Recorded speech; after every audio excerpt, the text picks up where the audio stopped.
आजकल ना हर घर का एक ही सबसे बड़ा मसला है, वो ये है कि बिजली का बिल बढ़ता चला जा रहा है। महंगाई ने जीना मुश्किल कर दिया है और जब सैलरी लिमिटेड होना तो ऐसे में घर के अखराजात को मैनेज करना बहुत मुश्किल हो जाता है। आज के व्लॉग में ना मैं आपके साथ कुछ ऐसी टिप्स और अपनी ऐसी पर्सनल हैबिट्स शेयर करूंगी जो बिजली के बिल को कंट्रोल करने में बल्कि आधा करने में आपके लिए बहुत हेल्पफुल रहने वाली हैं। अस्सलामुअलैकुम माय यूट्यूब फैमिली, उम्मीद है जी आप सब ठीक ठाक होंगे। अल्हम्दुलिल्लाह मैं बिल्कुल ठीक हूँ। आज ना सुबह से मुल्तान में बारिश हो रही थी, कभी तेज़ हो रही थी, कभी हल्की हो रही थी। अल्लाह ताला का ना कुदरती एसी चल रहा था, बहुत अच्छा ठंडा मौसम हुआ हुआ है। बस ये दुआ है कि अल्लाह ताला इस बारिश को ना हम सब के लिए बाइसे रहमत बनाए, बस ज़हमत ना बने और कोई भी जानी माली कोई किसी का ना नुकसान ना हो और बारिश खैर व आफ़ियत वाली हो हम सब के लिए। खैर यहाँ पे जी सुबह-सुबह का टाइम था, मैं बारिश भी एंजॉय करी थी, साथ जी मैं नाश्ते की तैयारी करी थी। नाश्ते में वही चाय, पराठे, अंडे, चने वही सब कुछ बनना था जो डेली बनता है। अच्छा, आप में से ना अक्सर मेरी बहनें मुझसे क्वेश्चन कर रही होती हैं, आप चाय किस तरह बनाती हैं? तो भई मैं दूध थोड़ा-सा ज़्यादा ऐड करती हूँ, पानी बहुत थोड़ा-सा। जैसे अगर 1 कप दूध लिया ना, तो आधे से भी कम कप मैं पानी का ऐड करती हूँ और एक ही साथ चाय की पत्ती, इलायची, चीनी सब कुछ डाल के ना स्लो आँच पे इसको पकाने के लिए रख देती हूँ। जब ये 15 मिनट अच्छे से कुक हो जाती है, पक जाती है ना, तो मुझे इस तरह की कड़ी हुई चाय बहुत अच्छी लगती है, दूध पत्ती टाइप की। मुझे ना वो पानी वाली चाय अच्छी नहीं लगती और बस मैं इस तरह से चाय बनाती हूँ, कभी ट्राई करके देखिएगा, बहुत अच्छी बनती है। अच्छा ख़ैर, ये सारी डेली रूटीन की बातें मैं आपके साथ शेयर करती रहती हूँ। मैंने सोचा कि मेरी बहुत सारी बहनें भी ना इस मसले से दो-चार होंगी, इस परेशानी से गुज़रती होंगी कि अगर आपके हस्बैंड की भी एक फ़िक्स सैलरी आती है, तो आजकल स्पेशली गर्मियों में बिजली का बिल इतना ज़्यादा आ जाता है कि जो एक सैलरी का मेजर हिस्सा होता है ना, वो बिल भरने में ही चला जाता है और फिर समझ नहीं आती कि घर के जो बाकी अखराजात हैं, उनको किस तरह से मैनेज करना है और सेविंग करना तो बहुत दूर की बात हो जाती है। बच्चों के खर्चे, अगर घर रेंट का है, तो रेंट पे करना और साथ में जब बिल बहुत ज़्यादा आ जाता है तो बहुत मुश्किल हो जाता है। तो बस आज मैं आपके साथ ना कुछ बातें शेयर करूँगी जिनको अगर आप फॉलो कर लेते हैं ना, तो आपका जो बिजली का बिल है वो काफ़ी हद तक कम हो जाएगा। अच्छा, यहाँ मैं शेयर कर दूँ कि आज ना मेरा दिल कर रहा था ऑमलेट खाने का, तो मैंने ये शायद कुछ महीना पहले डॉलर शॉप से ₹280 का चॉपर ख़रीदा था। यूज़ इसको आज मैं पहली दफ़ा करी थी तो यार ये मुझे बहुत अच्छा लगा। सिर्फ़ ₹280 का ख़रीदा था और अगर आपने एक प्याज़ को चॉप करना है ना, जैसे अगर प्याज़ को चॉप करते हुए, छीलते, काटते हुए आपकी आँखों से भी बहुत पानी आता है और वैसे भी मुझे बारीक-बारीक प्याज़ चॉप करना बहुत मुश्किल लग रहा होता है, तो यार ये चॉपर बहुत ज़बरदस्त है। वैसे तो ये दराज़ से भी मिल जाएगा लेकिन मैंने डॉलर शॉप से ना ₹280 का ख़रीदा था, तो बहुत अच्छा और बहुत यूज़फुल है अगर आपने फटाफट से ना प्याज़ को चॉप करना है और अपने टाइम को सेव करना है। यहाँ मैं साथ-साथ नाश्ता रेडी करती हूँ और आपके साथ कुछ इम्पोर्टेंट बातें शेयर करती हूँ। देखिएगा भी और गौर से सुनिएगा भी, सबसे इम्पोर्टेंट तो गौर से सुनिएगा। अच्छा, अक्सर ना हम सबके घरों में ही वो पुराने जो सीलिंग फ़ैन्स लगे होते हैं, आजकल मार्केट में एसी, डीसी वाले ना फ़ैन्स आ गए हैं, जो काफ़ी कम बिजली कंज़्यूम करते हैं। तो कोशिश करें एक-एक करके ना सबसे पहले तो अपने जो सीलिंग फ़ैन है, छत के पंखे हैं वो चेंज करें। मेरी मम्मा के घर भी ना पहले वो दूसरे वाले पंखे लगे हुए थे, मेरे अपने घर भी। लेकिन अब वो जो एसी, डीसी फ़ैन आ गए हैं ना, वो तकरीबन 40 वोल्ट तक के होते हैं और उनसे जो बिजली की कंज़म्पशन है काफ़ी कम होती है। थोड़े से महँगे आते हैं लेकिन अगर इंसान एक दफ़ा खर्चा कर लेगा ना, तो बिजली का जो बिल है वो काफ़ी हद तक कम हो जाएगा क्योंकि सबके घरों में कूलर, एसी ये सब कुछ चले या ना चले, पंखा लाज़मी चलना होता है। तो सबसे पहले आपने ये काम करना है।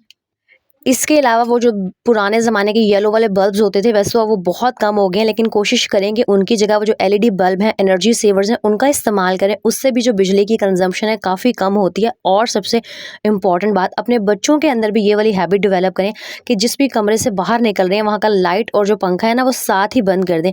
इस तरह बच्चों में भी ये आदत आएगी और साथ में आपने खुद भी इस बात का ख़्याल रखना है कि कोई भी एक्स्ट्रा लाइट, कुछ एक्स्ट्रा पंखे ना चल रहे हों। और एक आदत जो हम अक्सर घरों में देखते हैं कि चार्जर जो लगा हुआ है वो लगा रहता है, बटन ऑफ कर देते हैं हम, जो चार्जर है वो जो है ना अनप्लग नहीं करते, टीवी का जो स्विच है वो लगा रहता है, हमें लग रहा होता है जी बटन बंद कर दिया तो जो बिजली की कंजम्पशन है वो नहीं हो रही, लेकिन इसमें स्टैंड बाय मोड पे भी ना बिजली खर्च हो रही होती है। तो कोशिश करेंगे जिस भी चीज़ को, जिस भी इलेक्ट्रॉनिक की अप्लायंस को आप यूज़ कर लेते हैं, उसका जो प्लग है ना लाजमी निकाला करें, इस तरह उनको बिल्कुल भी मत छोड़ा करें। अच्छा, पहले ना मैं भी यही समझती थी कि जब हम बटन बंद कर देते हैं ना तो चलें, बस बिजली नहीं ज़ाया हो रही होती और कोई यूनिट नहीं चल रहा होता। लेकिन ना अभी रिसेंटली जो मेरा टीवी था वो ख़राब हुआ, तब मुझे पता चला कि जब स्विच लगा रहता है ना तो वो जो टीवी है वो भी अंदर से जो उसके कुछ पार्ट्स वग़ैरह होते हैं और जो बाकी बिजली की जो भी चीज़ें होती हैं वो अंदर से ऑन रहती हैं और जो बिजली है ना वो कंज़्यूम हो रही होती है। तो मुझे वो जो इलेक्ट्रीशियन थे, जो मैकेनिक थे, जिन्होंने टीवी सेट किया था, उन्होंने बताया कि बाजी आपने सिर्फ़ बटन ऑफ़ नहीं करना होता, साथ में ना ये जो बिजली की चीज़ें होती हैं इनका प्लग निकालना भी लाज़मी होता है। तो ध्यान रखा करें कि टीवी का प्लग हो गया, मोबाइल का चार्जर हो गया, कोई स्ट्रेटनर, हेयर ड्रायर, जो भी चीज़ें आप यूज़ कर रही होती हैं, वॉशिंग मशीन यूज़ कर रही होती हैं, जैसे ही उनको इस्तेमाल कर लेती हैं, उनका जो प्लग है ना वो लाज़मी निकाल के रख दिया करें। क्योंकि भई इतनी ज़्यादा महँगाई हो गई है, आप सोचें अगर किसी की सैलरी ही सिर्फ़ पूरे महीने की 20,000 या 30,000 है, उसमें से वो बेचारा अगर 5-7 हज़ार बिल पे कर देगा, तो वो घर के बाकी अखराजात किस तरह चलाएगा। आज की ना ये वीडियो बनाने का रीज़न ही यही है, क्योंकि मैं देख रही थी एकदम से मेरे सामने ना बिजली का बिल आया, तो मैंने सोचा कि मेरी बहुत सारी बहनों को भी हर महीने यही प्रॉब्लम, यही मसला फेस करना पड़ता होगा कि भाई इतनी कम तनख्वाह में हर चीज़ का जो खर्चा है वो किस तरह से पूरा करना है। तो बस ये वीडियो बनाने का रीज़न ही यही है। मेरी कोई भी टिप, मेरी कोई भी बात अगर थोड़ी सी भी आपको हेल्पफुल लगे ना तो वीडियो को लाइक, कमेंट एंड शेयर लाजमी कीजिएगा, ताकि दूसरों की भी ये जो सारी बातें हैं ना काम आ सकें।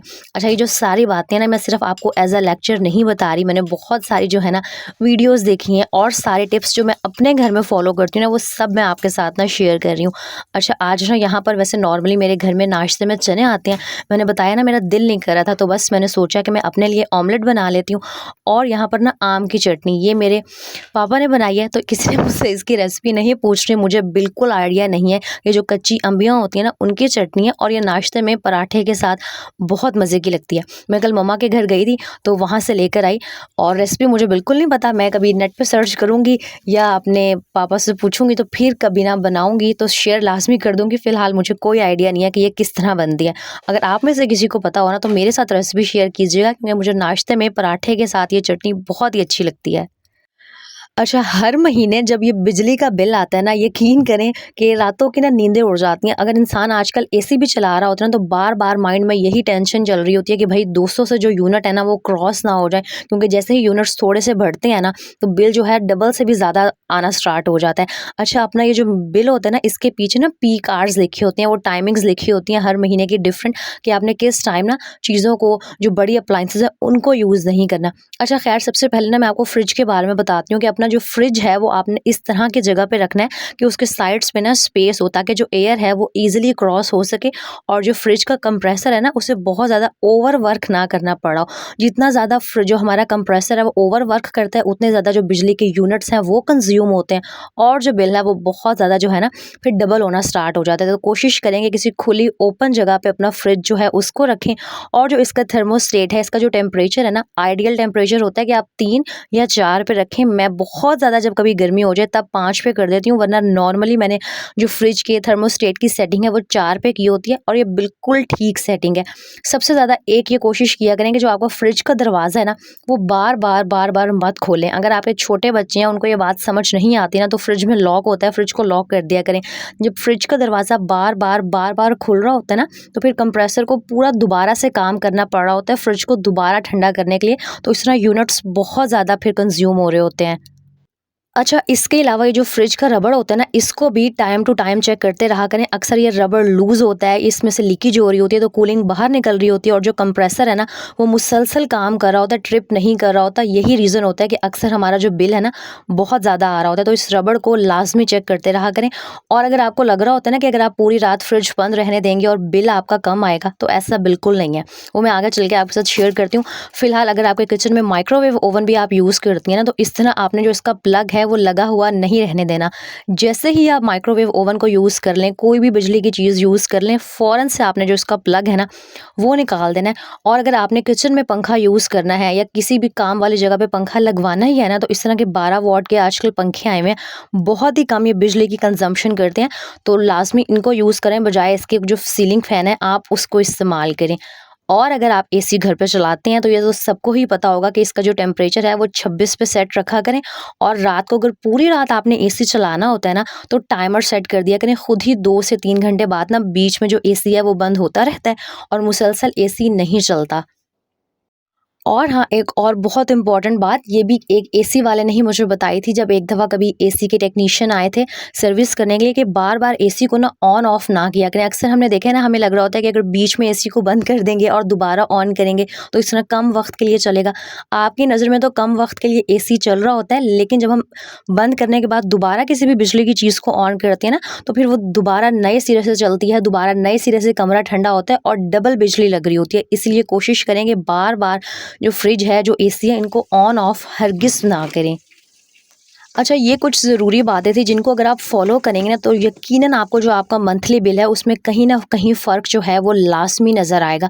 इसके अलावा हाँ, आप सबके बिल के पीछे ना वो वाला टाइम लिखा होता है, जिस टाइम आपने एसी हो गया, इस्त्री हो गई, वॉशिंग मशीन हो गई और कूलर हो गया, इस तरह की जो चीज़ें हैं वो नहीं यूज़ करनी होती। नॉर्मली वो टाइम होता है 6 से 11 बजे। तो अगर आपने कपड़े वगैरह आयरन करने होते हैं या कोई भी इस तरह की चीज़ यूज़ करनी होती है ना, तो आप ये सुबह के टाइम में करें। कोशिश करें कि वो जो पीक आवर्स है ना, उसमें आप कोई भी इस तरह की अप्लायंस यूज़ ना करें, क्योंकि उससे आपका जो बिल है वो फिर बहुत ज़्यादा डबल होना स्टार्ट हो जाता है। और इस तरह अगर आप करके 3 से 4 यूनिट्स भी बचा लेते हैं ना, तो यकीन करें आहिस्ता-आहिस्ता वो काफ़ी सारे हो जाएँगे और पूरे महीने में आप अच्छी खासी बचत कर सकती हैं। तो उम्मीद है कि मेरी टिप्स आपको अच्छी लगी होंगी। अच्छा, यहाँ मैं दोपहर के खाने की तैयारी कर रही थी। एक दिन पहले ना मैंने अचार गोश्त बनाया था, तो वो बच गया था, तो मैंने सोचा कि वो पड़ा हुआ है, इसके साथ ना आलू वाले चावल बना लेती हूँ। अक्सर वो शोरबे वाला थोड़ा-सा सालन होता है ना, तो उसके साथ आलू वाले चावल अच्छे लग रहे होते हैं। वैसे भी आप लोग अक्सर पूछ रहे होते हैं, आप कभी आलू वाला चावल नहीं बनाती, तो मैंने सोचा जी आज वही बना लेती हूँ। बहुत सिंपल से तरीके से बनाती हूँ। प्याज ब्राउन करके अदरक लहसुन का पेस्ट ऐड करना है, टमाटर ऐड करने हैं और वही जो बेसिक मसाले होते हैं, नमक, लाल मिर्च, सूखा धनिया, हल्दी और हाँ, साथ में ना मैं थोड़ी-सी खुशबू के लिए और टेस्ट के लिए बिरयानी मसाला ऐड कर देती हूँ। तो आलू वाले सिंपल से चावल भी ना बहुत मज़े के बन जाते हैं। ज़रूरी नहीं है कि हमेशा गोश्त की चीज़ बनाएँगे और चिकन की चीज़ें बनाएँगे तभी जो चीज़ है वो मज़े की बनेगी और खाने का मज़ा आएगा। अगर आप समझदारी से चलती हैं, चीज़ों को अच्छे तरीके से इस्तेमाल करती हैं और दिल से खाना बनाती हैं ना, तो मुझे लगता है अगर आपने आलू की भुजिया भी बनाई है ना, तो वो भी ज़ायकेदार बनेगी और मज़े की बनेगी। अच्छा, एक मेजर खर्चा हमारा हो रहा होता है बिजली के बिल पे और दूसरा होता है खाने-पीने पे, क्योंकि खाना-पीना एक ऐसी चीज़ है जो हमने हर हाल में खाना ही होता है। तो कोशिश किया करें कि जो भी चीज़ आपने बनाई है ना, पहले तो वो उतनी ही बनाएँ कि वो वेस्ट ना हो और अगर वो ज़्यादा बन गई है ना, तो उसको नेक्स्ट डे यूज़ कर लिया करें किसी भी नए तरीके से। अब जैसे मैंने अचार गोश्त एक दिन पहले बनाया था, वो हमने रोटी के साथ खा लिया था। अब दोबारा यूज़ करना था तो वो रोटी के साथ अच्छा नहीं लगना था और मोस्टली घरों में बच्चे नखरे कर रहे होते हैं, हस्बैंड नखरे कर रहे होते हैं, तो साथ आप चावल बना लें। इस तरह एक नई चीज़ भी हो जाएगी और जो चीज़ एक दिन पहले बच गई थी ना, वो भी खाई जाएगी और पैसों की भी बचत होगी। इस तरह स्मार्ट आदतों को अपना के ना आप अपने घर को बहुत अच्छे से चला सकती हैं और कोई ये मुश्किल काम नहीं है। बल्कि मुझे ऐसे लग रहा होता है कि घर को अच्छे से समझदारी से चलाने के लिए ना, एक औरत के पास किसी भी डिग्री का होना ज़रूरी नहीं है, बस थोड़ी-सी अक्लमंदी और थोड़ी-सी स्मार्टनेस की ज़रूरत होती है और अल्लाह ताला ने हर औरत को ना ये अकल, ये शऊर दिया हुआ है। अच्छा, आज के व्लॉग में आपके साथ जो मैंने बातें शेयर की हैं ना, हो सकता है मेरी बहुत सारी बहनों को पता हो और ये भी हो सकता है कि बहुत सारी को ना पता हो। और एक बहुत ज़रूरी बात जो एकदम से मेरे माइंड में आई, सोचा आपके साथ शेयर करूँ कि अगर आपके घर यूपीएस लगा हुआ है ना, तो उसकी बैटरी अगर बहुत ज़्यादा पुरानी हो गई है, पता चल जाता है ना कि जो पंखा वगैरह है, वो कम देर के लिए चल रहा होता है। जैसे अगर 4 घंटे चलता था, तो अब वो 1 घंटे चलने लग गया, तो इसका मतलब है कि आपकी जो बैटरी है, वो पुरानी हो गई है। तो बैटरी जो पुरानी हो जाती है ना, वो भी बहुत ज़्यादा बिजली कंज़्यूम कर रही होती है, क्योंकि यूपीएस को चार्ज होने में बहुत ज़्यादा टाइम लग रहा होता है। तो कोशिश करें कि जैसे ही बैटरी पुरानी हो ना, उसको चेंज कर लें, क्योंकि इसकी वजह से भी जो आपका इलेक्ट्रिसिटी का बिल है, वो काफ़ी ज़्यादा हो जाता है। और आजकल हर कोई ना बिजली के बिल का सताया हुआ है, चाहे वो अमीर है या गरीब, हर कोई कोशिश कर रहा होता है कि भई बिजली इस तरह से यूज़ की जाए कि जो बिल है, वो कम से कम आए। ख़ैर, हमारे हाथ में सिर्फ एहतियात ही है और कुछ बातें हैं जिनको अगर आप फ़ॉलो कर लेना, तो ट्रस्ट मी आपका बिल काफ़ी हद तक कम हो सकता है। और सबसे ज़्यादा ना ये एक औरत के हाथ में होता है कि उसने जो घर के खर्चे हैं, घर के जो अखराजात हैं, उनको किस तरह से मैनेज करना है। सब कुछ हो गया था, आज सफाई इसलिए नहीं दिखाई क्योंकि मुसलसल बारिश हो रही थी। इंशाल्लाह नेक्स्ट व्लॉग में किसी मज़ीद मोटिवेशनल टॉपिक के साथ मिलेंगे। तब तक अपना बहुत सारा ख़्याल रखिएगा। अल्लाह हाफ़िज़।